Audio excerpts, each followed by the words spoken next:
everyone, so here I am today and I'm recording something which is basically because we've come into the summer. Now I don't know about you, but I always find my professional year comes to a bit of a fallow period in the summer. But actually I don't see this as the same as Christmas where I really take time off. Instead I use this opportunity to be able to regroup a bit. Now what regroup is for me is a bit like a kind of sounding. What's been achieved this year? What have I managed to do that I've really enjoyed? What else can I think of that's creative? More about that coming soon, by the way, because in September onwards we'll be launching something a bit new again. And I think what that does is give me the opportunity just to be able to take a bit of a sense of, okay, what have I learned so far? And here's 2 or 3 things I want to share. So one of the things which I think is really obvious right now as a theme that's coming out on LinkedIn that I've been spotting is this idea about reliability, and this is always about other people. And I would like to share with you that I actually believe there's a very significant difference between trust and reliability.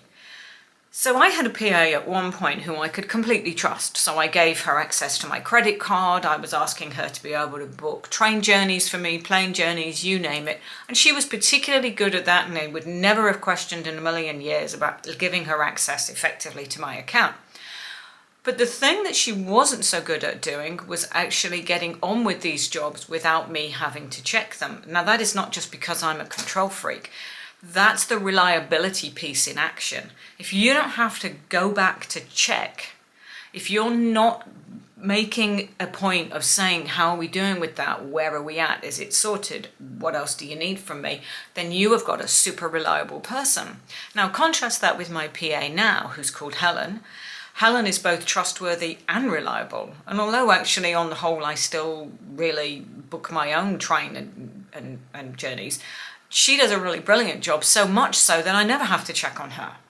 Once I've asked her to do something, I pretty much know it's just going to happen, and then I will either get the diary date in my planner or I will get told, okay Sue, no problems, and she'll only come back to me if she has a question.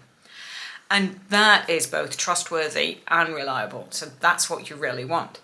Now the second observation I have noted is I listen quite often to self-help gurus, and I do this as I power around walking a lot.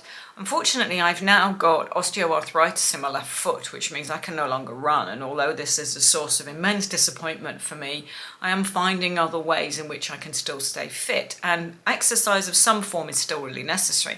So when I power around, I'm listening to people who are motivational or stimulating, or even better, they give me a creative idea. Brian Tracy was once known for the fact that he sold hundreds of thousands of books on the back of one idea that he got from one speaker he listened to, and he turned it into a whole book. So this is very much the way in which I find life quite stimulating. And the reason why I share that is because I think listening to positive stuff and supportive stuff is a very good thing. You see, I know that some of the other bits which come out in these self-help gurus is that you are the product of the top 5 people you spend time with. Now, I actually think that's worth thinking about, because if that is in any way true, it does kind of mean that you need to maybe think about who you are spending quite a lot of time with and the effect that they have on you. And occasionally that does mean I've pulled away from people in my life, at least where I can, if whatever is going on for them is just too repetitive and they're not fixing it. And that, by the way, brings me to the third point.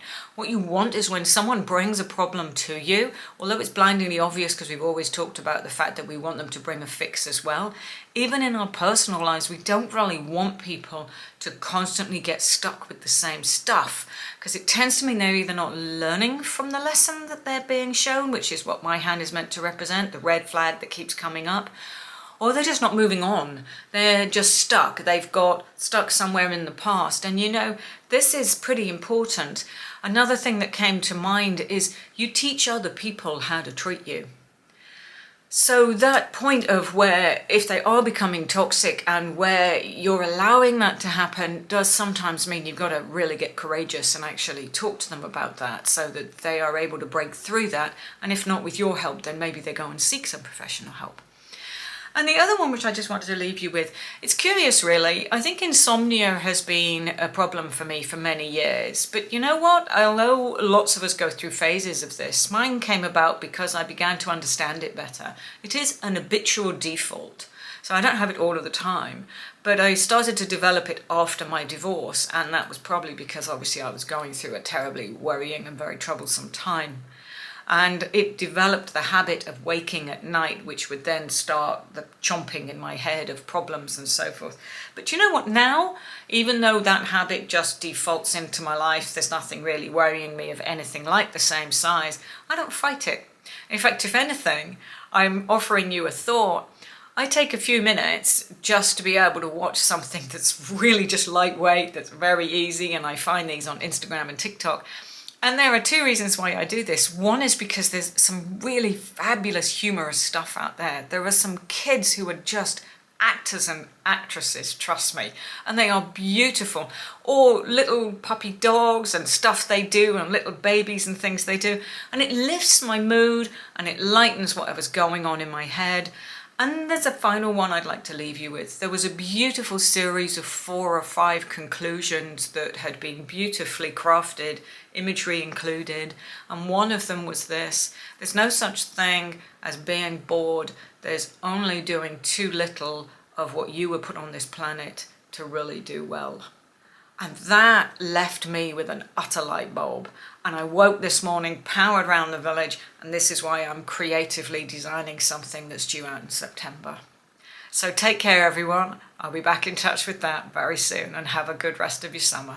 Bye for now.